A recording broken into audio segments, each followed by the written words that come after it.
Hello, listeners. Welcome to the Crouching Tiger, Hidden Dragon podcast. This is a podcast where we talk to business leaders in Asia. And it's fitting that we have the CEO of EQuest Asia here with us, Holland. And while I was doing research for this, I actually watched a Tedx talk that she did about 3 years ago in Monash University in my city in Kuala Lumpur. And she was talking about the female quotient. Right, so I do highly encourage you to check out that very impactful TEDx talk over there. And when I was talking to actually we caught up last week, and there's so many accolades that I don't think I would be able to name all of them, right? But she has an international marketing in MBA. She is in neuroscience of education and leadership. She has a BA in Japanese. She, of course, is also an executive coach by the Sydney Institute of Executive Coaching. And speaking to her, I know that she travels between two cities. So now she's in Ho Chi Minh City, and then she is also sometimes based in Sydney as well. So a lot of things that we can talk about. She also has lived across the world, right? So she was born in France, and then she has a spell in US, Australia, and now she is in Vietnam. As of 2018, now she is in Vietnam. And good to have her because I love talking to business leaders in Asia. Hi, Mai, welcome to the show. Thank you very much for having me today, Bob. Thank you so much for doing this. So I'll kick off the show with this first question. So I've not had many guests from Vietnam. So you're the third guest from Vietnam, Awesome. and can you tell us something interesting about Ho Chi Minh? Ho Chi Minh City. Oh my gosh. For me, that's one of the most vibrant cities that you can live in, experience it in a way where you cannot be bored here. So there's so many things to do, so many things to see, so many smell to smell. Maybe nice or not so nice sometimes, but it's very, very vibrant. And as you mentioned before, I was living in Australia before. So coming from Sydney to Ho Chi Minh City, that's very, very different experience. It's, I feel young again. Okay. So let me break it down a bit. I have heard so much about Ho Chi Minh City, and I had one guest as well from HCM. But you said there's a lot of things to do. All right. So I love to break that down. So what are the things that we can do in Ho Chi Minh? Well, if you come to Ho Chi Minh City, you have to like eating. You have to like to go out at night. You have to enjoy life. Otherwise, that's the wrong country for you. So I love it because coming from Sydney, where things are closed at five o'clock because people are busy, going surfing. I like eating, at 9 o'clock, or if you want to have a soup or whatever at 3 o'clock, as possible. And this is the kind of thing that there's no time to enjoy life, and I really like that here. It's permanently alive, and you really feel the vibe. You walk in the street, and sometimes it's full on, and you have to be careful on the sidewalk because you have motorcycles everywhere, even on the sidewalk. So maybe you should not be walking. But I really like that city full of life, and I feel really alive, I have to say. Yeah. That is good sharing. So okay, I still want to get into it. I'm very inquisitive. So that's why I do a podcast. So maybe you said you had dinner at 9 p.m. And if I arrive today in Ho Chi Minh at 9 p.m., where would you take me for dinner? Oh, I will take you probably to old French colonial house. So, during the French time. But, inside you can have a fusion of Vietnamese cuisine and French cuisine. And this is something that I really like, So the fusion of cuisine, you eat French very nicely with Vietnamese cuisine, you eat Japanese, and I continue there, Japanese and French fusion. That's the kind of thing that there's plenty of places to go, depending on where you want to go. So if you want to go to the Vietnamese area, or you want to go to the Japanese area, or the French area, or the international area, you really have to not to be in diet if you want to come to Vietnam, and you have to like to eat. So it's really a lot of places to go to. But yeah, the architecture plus the food fusion, I think it's something that I realized that I was missing each time that we commute back to Sydney. That is something which adds to the flavor of whatever you eat, because you can eat in a very traditional house architecture, but also in a very traditional, colonial French house. And to me, that's being, remembering, maybe not remembering, but maybe feeling the old time, but seeing it with a positive way. Yeah, Awesome, awesome. Maybe you can share with me the colonial house absolutely. name after this. But Yeah, yeah, yeah, awesome. yeah. Look forward. Sounds like a city. I'm actually traveling to Melbourne in a couple of weeks, to Australia in a Oh, couple of weeks, and I've been to Australia about 2 times. And yes, it is exactly like what you said. I miss the vibrancy of Southeast Asia. I'm in KL. Sometimes I'm in Jakarta. Sometimes I'm in Bangkok, and I like the bustle. I like the yeah, late night food, which Australia is so dark at night. I'm like, it's not as exciting at night in yeah. Australia. So yeah, But thanks. when you do it, you miss it. When you know what it is, and when you don't have it anymore, then you miss it. So, and I think that's a good way of describing. You don't know. There's not a word saying why you're missing it, but you miss the vibes, you miss the energy, you miss the youth. And that is something that when we go back to Australia, it's a very different vibes. It's very much more quiet, much quieter. Yeah, much quieter. So yeah, I like the city full of life. Thank you so much. All right, so let's get into the first Yeah. question. So you've lived in many parts of the world. So we were just talking about Asia and Australia. So being multicultural, and you've also spoken at different countries as well. So how has this multiculturalism, shaped who you are as a business owner today? um I think when you live overseas, overseas meaning outside of the country where you're born. So I was born in France. You learn so much about what you don't know. And I think that is, for me, that is a humble way of knowing that I don't know enough. And if you want to stretch yourself and know the culture of where you're going to live and experience life and work, it's the best way to do, like, so when I was living in the US, and then I moved from the US to Japan, which was quite a big jump culturally, moving from a culture of me, I'm the best. This is what I was learning, doing my MBA, and then going to Japan, where that you should not use the word but we. And I'm like, and I was very young at that time. And I said, what are you talking about? You really have just to fit in and be part of the group. So I started actually to learn about my cultural identity as an Asian. Um, through those experience of living in Japan and Hong Kong, and working in China as well, and now Vietnam.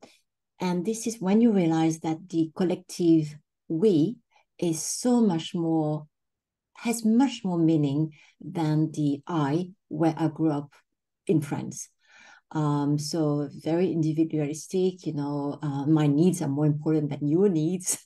And here, basically, I'm coming to a place in Asia where I have to challenge all that, and I have to unlearn and relearn a lot about how I shape that leadership identity architecture, and I love it. I love being challenged every day and saying, oh, okay, which hat am I going to be? So if I'm going to speak to a French person, I'm going to be French. If I'm going to be speaking to a Vietnamese person or a Japanese person, I'm going to be Japanese or Vietnamese, because they expect me to be in a certain way. So yeah, it's kind of a switching hat, but I love that possibility in Vietnam. It's a very, very international. Ho Chi Minh City, especially, is a very international city. So you meet many nationalities here. Oh, you've lived across very different parts of the world, like very different ideologies, very different culture, like you said, the V, the I, and then Australia is a bit more laid back. And now, and in Vietnam as well. So yeah, today you are the CEO of EQuest Asia, and you help a lot of companies with emotional assessments and also with leadership as well. So maybe tell us, how did you get into this field? Yeah, it was a bit by accident actually. So I was a traditional management consultant, and I was teaching at university when I was in Australia, in New South Wales. And I realized that, there's something missing. So, that sense of purpose that a lot of people are talking about. And to me, that was, words. But actually, I went to a happiness at work conference in Sydney, and literally it changed my life. So this is when I realized that, the concept of happiness is not such a fluffy thing. It's actually a lot of science behind, a lot of psychologists talking about it. And the first conference that I attended, like years ago, uh, I was discovering positive psychology. I discovered emotional intelligence in the workplace, why it's important to look into human-centric leadership rather than just the traditional KPI that I was brought up, during my MBA when I was much younger. And then this is when I started just to question about, everything that I learned, which was very traditional management, traditional MBA really, towards what if I had a career switch. And this is when I discovered, okay, so let's go into it. Let's dig into the human-centric space and really educate myself, and doing more degrees in neuroscience and emotional intelligence and positive psychology, and really looking into how you can help people to flourish, how you can help organizations to be the best culture that they can intentionally, not just by accident. Is really helping them to shape the culture around human needs. And I think that now we have that conversation, but 15 years ago, we didn't have that conversation. So now, I mean, I don't know if I should say thanks or because of COVID, more and more companies are really looking into, well-being. 10 years or 15 years ago, well-being, we don't have room for that. This is not a traditional KPI. No, we're not a hippie company. Don't think about it. So this is the kind of talk that I had, the resistance that I had, emotional intelligence. No. It's definitely not something that you bring into. But now you have much more of that conversation. And I think this is after COVID, people really realizing that without the people, company cannot survive. And I think that if there's a switch now towards a human-centric leadership, because COVID has actually shaken the world, as we all know. So, and I think there's a lot of impact now on the leadership thinking, the leadership reborn, rebirth of, what we should have done probably years ago, but it's okay to start again. And I think this is basically how I switched career.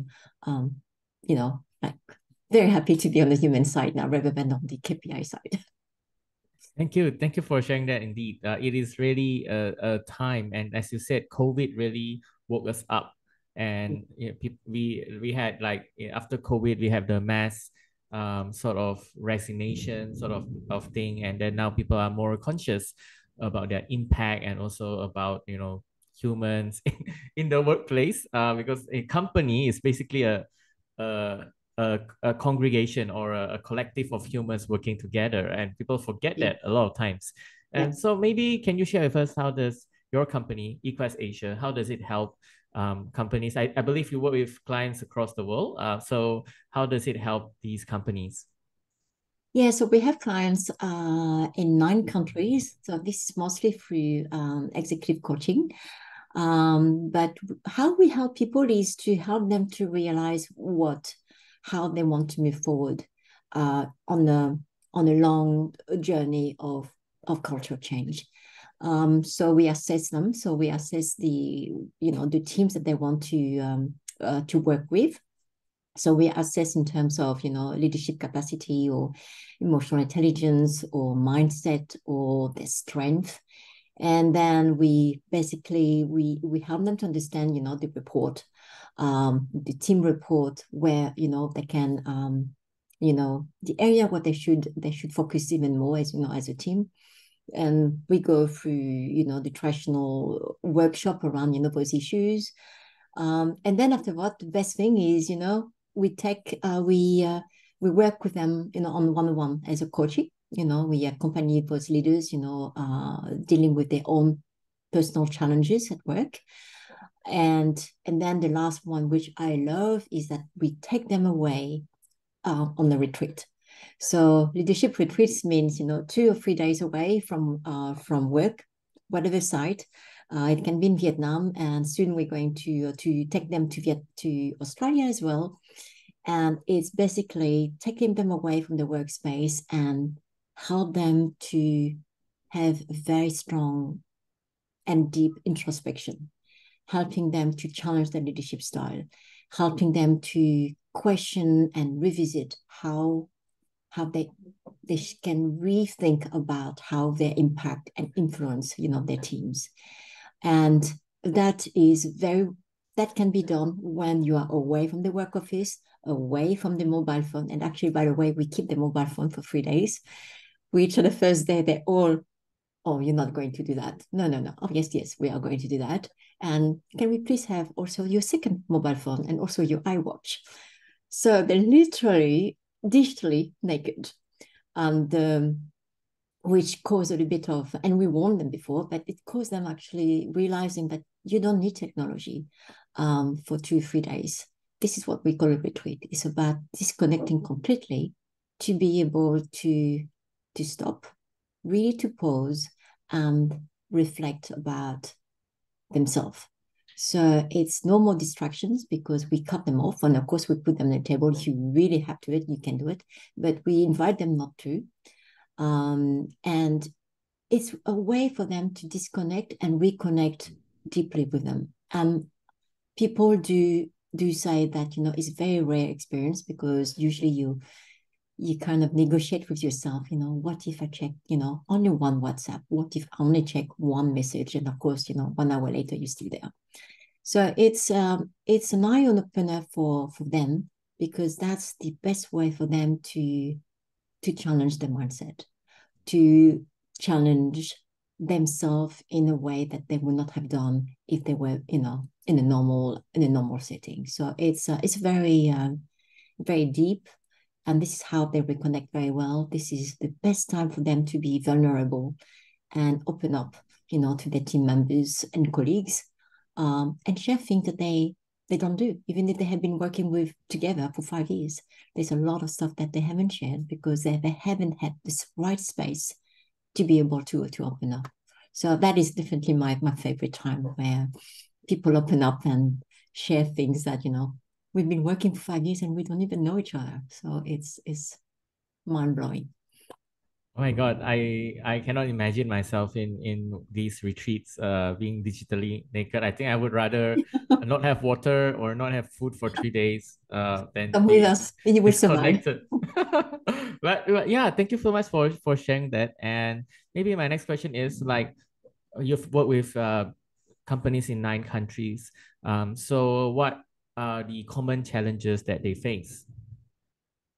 The very common one that they all face is working in silo. So working silo and being disengaged from each other. It can be because of teams, or can be because of countries difference, like the time difference whatsoever. But we're also talking about teams which are working in the same space, in the same workspace.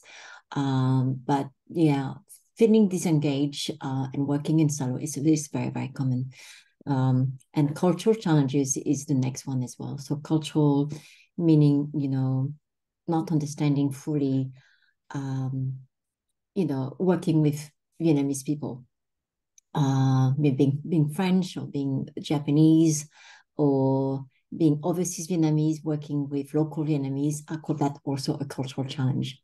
So it's not about being foreigners from another country, being French or being Australian, whatsoever, but also that challenge of being what we call overseas Vietnamese. In Vietnamese, we say VQ, and working with the local Vietnamese, because you have a lot of expectation locally, but also, from the country where you're from, you also have expectation, but then they don't match. It doesn't mean because you speak the same language, it can be Vietnamese, it can be English, it doesn't mean that you connect. It's really the culture behind, the mindset behind, the expectation, the reality, which doesn't always fit. And this is very common, especially when people are going through organizational change. They're missing those foundations bricks. So then they can put them together, as having a big jigsaw piece together. That those pieces are missing. So we help them basically to put those jigsaw puzzle together. So then they can see the big picture. We all understand. Once we understand the vision, then we can make it happen.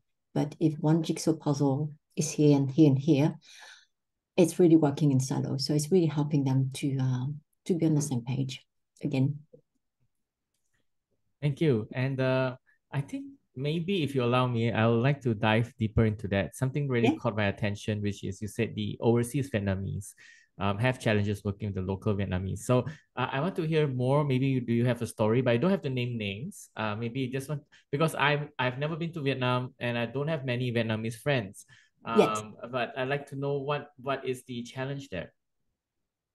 The challenge is if you're born overseas from Vietnamese parents, or if you grew up there, or you went to Vietnam, if you went from Vietnam as a young age because of, the history of Vietnam, you basically have two cultures. So maybe one culture which is dominant, which is the country where you're born or you spend, most of your time overseas. And then ethnically, you also have the Vietnamese local culture, which is the one of your parents. But sometimes there's a mismatch about how to behave and what people expect from you. So I've been working with some VQ, some overseas Vietnamese here, and the common issue that we are all facing is the mismatch of expectation, because we look Vietnamese, we look Asian, but we definitely look Vietnamese. But how come that Vietnamese is not like a normal Vietnamese? How come that you are so Australian, why you are so American, why you're so whatsoever? You're not a real Vietnamese. So you have that expectation, and it translates into leadership, because somehow people don't know how to behave with overseas Vietnamese. They don't know what to expect. So because we are, us as Vietnamese, overseas Vietnamese, we are the bridge between the two cultures. So we can be both. But at the same time, people don't understand how to behave because they are expecting one answer, one behavior, which is typical. If you're a foreigner, like a Caucasian Western looking foreigner, it's okay if you don't know how to eat properly with chopsticks, right? It's okay, we get it. But I mean, it's not really true anymore because a lot of people do. But just to give you an example, how people say, it's okay, it's accepted that Caucasian people, if they put their two chopsticks in a bowl of rice, staying up, they won't say anything because it's forgivable. They can't know. However, if you are Asian looking and if you're overseas Vietnamese and you do the same thing, putting your two chopsticks on a bowl of rice, as you know, you don't do that. You absolutely don't do that. It's unforgivable. But if that person was born in America and if they eat, chips every day and very rarely rice or whatsoever, or if their parents have not taught them, it's not something they know. They have to learn. So, but then at that time, they are not forgiven.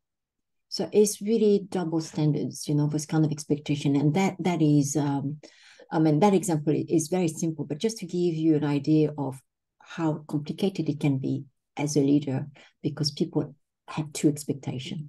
So foreigners can make mistakes. It's forgivable. But overseas Vietnamese cannot make mistakes because you are expected to behave as a Vietnamese. And of course, when you go to whatever Chamber of Commerce, the Danish one, French, or American, Australian, you look very Vietnamese because you speak Vietnamese, of course, and you speak perfect French or perfect Australian or perfect American English, and people compliment you about how beautiful and how fluent you are in English, even if you're born in America. So it's actually, I mean, now we're laughing, but in the sense that when you really look into the impact of that into your cultural identity, it does challenge you. It does challenge you about, you have to be very strong from the start, I'm both. And if I don't do something right, please do let me know. And you have to be very upfront from the start. So if I don't know, please let me know. So that is something that we expect people to say. But as you know, in Asia, you don't challenge the boss. You don't teach the boss if they don't know, right? Especially culturally. So this is where you have all those tensions sometimes on little things. But you have to be able to learn and unlearn at the same times, and explain people about the context of that you are learning as well. It's not just an expectation that you have to match from the local expectation. Yeah. And how do you, I think that the key word there is expectation. So as a leader, how do you manage this expectation? Are you more transparent, or do you set are you more upfront with it? How do you normally approach this? Me, I usually I say it right away. So then I minimize expectation. When years ago I tried to blend in, I said, no, I'm Vietnamese, and then things didn't go right. So now when I say, oh, you know what? I'm a Vietkill from France and Australia. And I say, oh, that's why. And then I get that double treatment of it's okay for her not to know. It's okay for her not to get it perfect. And when I do conferences or workshop or whatsoever, or public speaking, and even if I speak in Vietnamese, I say it first. And I'll say in Vietnamese, and I'll say, allow me to speak in Vietnamese, but I do apologize in advance, which is bringing humility. I do apologize in advance since my Vietnamese is not perfect because I'm learning Vietnamese as I go. I go to university to learn Vietnamese, to be able to talk properly. And I do appreciate your tolerance and compassion about me not being the perfect Vietnamese person that you expect to see. So I put the those warning right away on the start. And then people say, that's okay. That's why she mixes languages. That's why she doesn't get that word right. That's why the accent is wrong at the wrong place. It's okay. So I said straight. Thank you so much. Yeah, I like that. I learned a new word today. Vetq is the word for foreign Vietnamese, I believe. Correct. Yes. I had a previous guest. He was from Hanoi, and he said, yeah, the accents are very different from north to south, Yes. and I know most Asian languages, the tone, the small tone, or it makes a huge difference. It's like totally different word or doesn't sound right, And then me personally, even though I studied Chinese in high school, I still don't sound like a local Chinese, they say. So I know what you mean. And I know what you mean. And yeah, so yeah, that's a great story. Thank you for sharing that. And yeah, it's transparency or being upfront with that really helps. So maybe I'll move on to the next part, which I will ask you more about the female quotient. So while watching that TEDx talk, I think one of the key takeaways I take from that is that the workplace is not designed for women. And you shared like, hey, if you take a women first approach to a lot of things, and there's a lot of things that you can learn. You can be more empathetic, you can look into your emotions, things like that. So maybe we start off like, hey, what is the female quotient to us? Well, to me, female quotient is not a better way of it's not a better way than a male intelligence. It's not that at all. It's more like us as women, we are more tuned in to connections with people. So we are more connected with our emotional intelligence, with our emotions, how we express, how we connect with people, compassion as well, and authenticity. We are more open to being authentic and vulnerable. And somehow, when you read a lot of research about all the quality that leaders like, that people really drawn into, if you like somebody, it's because that person is warm, that person is compassionate, that person is listening to me, that person is patient, that person has strong empathy, that person cares about me. This is what you remember about somebody who works with you and who has influence over your life. But when you really look into the component of those words, is what we call mostly feminine traits. So it's not about female, it's not being a woman, it's about being understanding that actually those traits are more feminine, and versus masculine traits, which are more about, being bold, being strong, being charismatic, being very influential.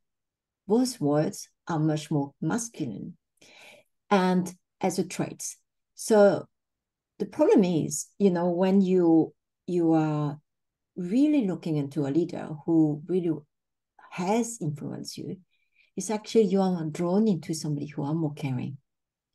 You will remember somebody who cares for you when you went tough time, rather than somebody who is influential and charismatic, couldn't care about you.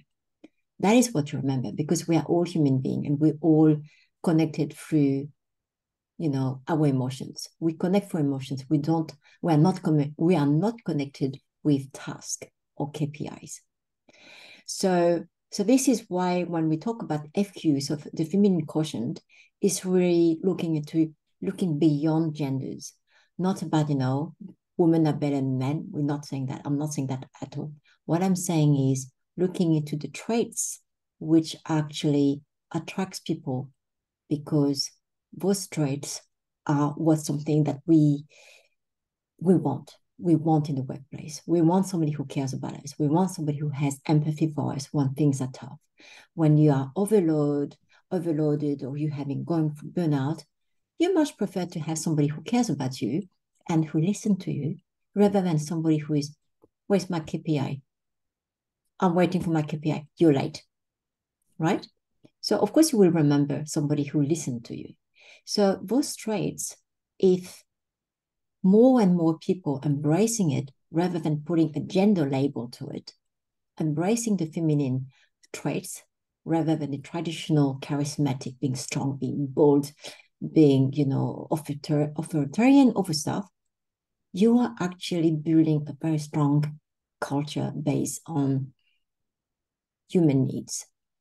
And that is much stronger, because this is now with the younger generation, the Gen Z and the Gen Y, that is the type of leadership that we want to hear. We want the type of leadership which unites us. We want the type of leadership which cares about us. We talk a lot about well-being now, but really when you look about well-being 20 years ago, oh, that is such a woman stuff, right? It's a hippie stuff. It's not needed. Oh gosh, it's not really not needed.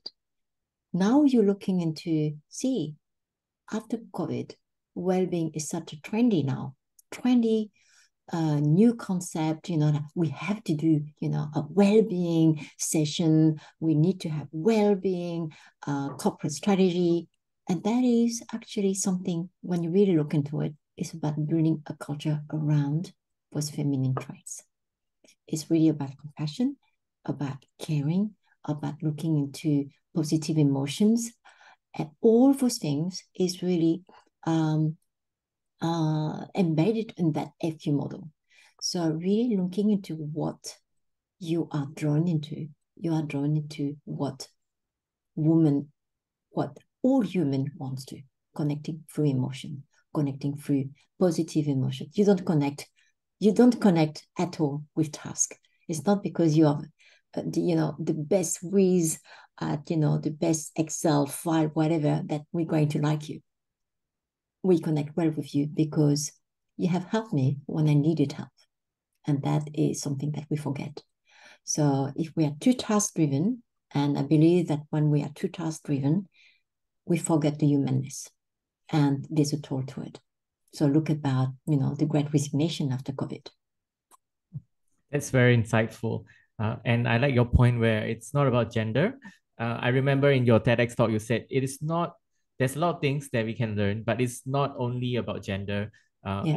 Also, a lot of women in leadership also needs to learn about female quotient as well, as I remember you said in the TEDx talk. And speaking about women, I actually just looked through my list of podcast interviews, and my goal is to talk to business leaders in Asia, and a lot of these CEOs, unfortunately, in the past 5 guests that I had were all male, and I was like, oh yeah, mine is my first female in a long time, and I know that you are an advocate for women empowerment, especially in Vietnam.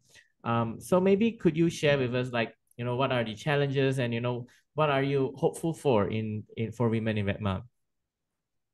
I just went to a Forbes Women conference yesterday, and I heard about the UN representative there talking about the numbers, about the measurements about women's success in Vietnam. And Vietnamese women, so we have a ratio of about 70% of women working in the workplace, which is much higher than the worldwide level, which is about 54%. So women in Vietnam work very much in the active participation. But what is really interesting is that the challenge that we as Vietnamese women face in Vietnam, is the very strong Confucianist culture, which doesn't always help, for us to be out there. So it's a lot about, challenging the mindset, but also questioning the belief that we have about, the place between the men and the women, at work, but also also at home. So that is the biggest, really, really the biggest challenge, is that challenging the belief that that men are the bread earner, that women are the second person, supporting the man's success. So it's not because a woman is successful that a man cannot be. And I think challenging that belief, just saying, what about we both, or any genders, so I'm not talking about, only the gender of men and women, I'm talking like all genders have room and should have space to flourish.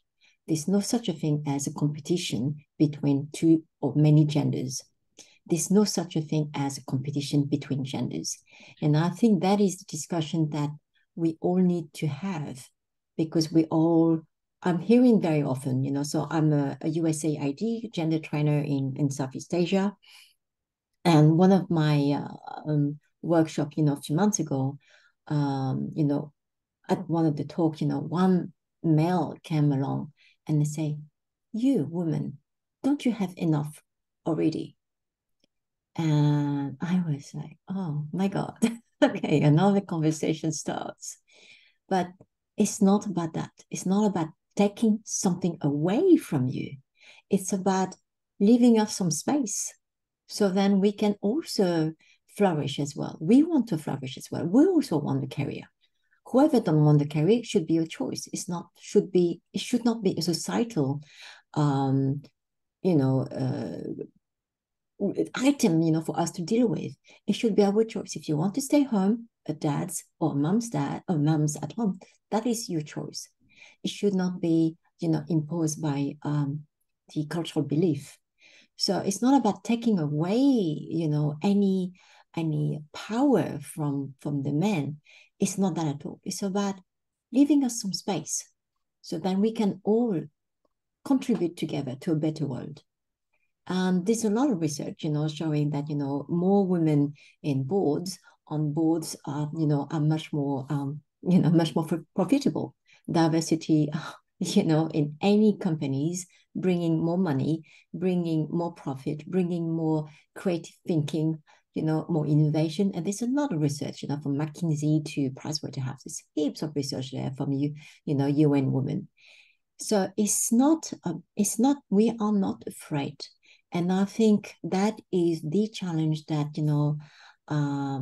some men still think. It's not that. It's not about you losing anything. It's about leaving us some space, us dealing with gender gap from pay to, to equality in terms of opportunities, working in IT, we can work in IT, we can work in constructions, we can work in whatever. We don't have to be nurtured. We don't have to be, cocoon like little girls. We don't have that. If a woman wants to be an engineer or working in constructions, that's her choice. She doesn't have just to fit in the norms. So it's really about leaving us, the space of being who we can be. And to me, it's difficult because it's expectation, from the society, from the culture, and challenging the beliefs also requires a lot of courage because we are different. We are the one who speak up. We are the one who question. And I think you do have a lot of NGOs or organization in Vietnam, working into that space. You have more and more, actually, you have a lot of helps from USAid or FD from the French or USAid as well. So you have a lot of, grants to help more and more organizations to look into measuring the gender inequality, in the workspace. So then, we can embrace diversity at all levels. So not just having women at the bottom, at the blue collar, but really, at the leadership level as well. So yeah, so that is one of the challenge that we're facing here.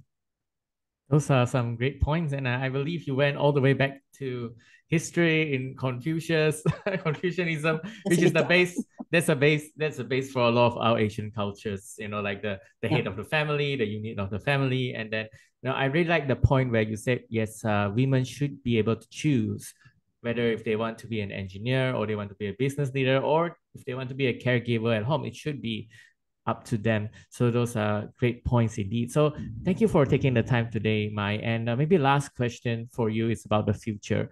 So what are you excited about for the future, maybe for yourself or for your company, EQuest Asia? The future, definitely more space, to run more retreats, taking people away, especially to Australia. And we also want companies to take them to Laos as well. So we haven't thought about Malaysia yet because we don't have any contact, but maybe I should contact you after this. But definitely, I think the best way to do, what you want to help to change mindset of people, help them to think and to be better leaders, ethical leaders with a strong sense of purpose for doing good. You need to take some time off. And the time off, there's no secret to it. You have to take some time off away from the workspace, away from your routine. And then this is where you can really sit down and challenge yourself and really looking into what matters to you, what kind of leaders, what kind of footprint do you want to leave, for the people that you're working with. And I think that, when you pause and when you really sit and reflect into what matters and how you want people to remember you as leaders, you have a lot of insight. So when we facilitate that, we always have absolutely amazing insight from people. And they all say the same thing. If I was back in my office, I would not have had those thoughts. No, because you cannot. You need to have to create a space where everyone is in the same place and challenge their beliefs and really think about their legacy, thinking about their leadership legacy, the purpose. What am I meant to be? What is it that I need to do to be the best leader that I can be? And that requires you being away, digitally away from all your phones and iWatch and whatsoever. And even if it's scary, it's actually very, very insightful. And the first day can be maybe a bit frightening, but the third day, they say like, those days were so long. And they all say the same thing. Those days were so long. Each minute is so long because I had time for me. And the me time, the time for you, the me time is crucial when you're a leader, and you have to make those me time. That's great. And I believe you have just getting started because now with the awareness of well-being and the awareness of mental health and things like that, I believe you will do much, much more as well. Thank you, Mai, again for taking the time. So Mai is also a publisher. She has published the book Happiness is the Way, which is translated into Vietnamese as well, and also Leadership 101. And Leaders in Heels also. And also, I think she is also, you can find her on LinkedIn and many other platforms as well. But I believe LinkedIn is one that she uses quite frequently because that's how we got connected as well. True. Thank you, Mai. Thank you, Mai. Your sharing today is very insightful. We learned so much about culture, about women, about leadership, about female quotient, and also, of course, we learned so much about Ho Chi Minh City as well. Thank you, Mai, for being on the show. Do come for a photo. Thank you very much, guys. Thank you.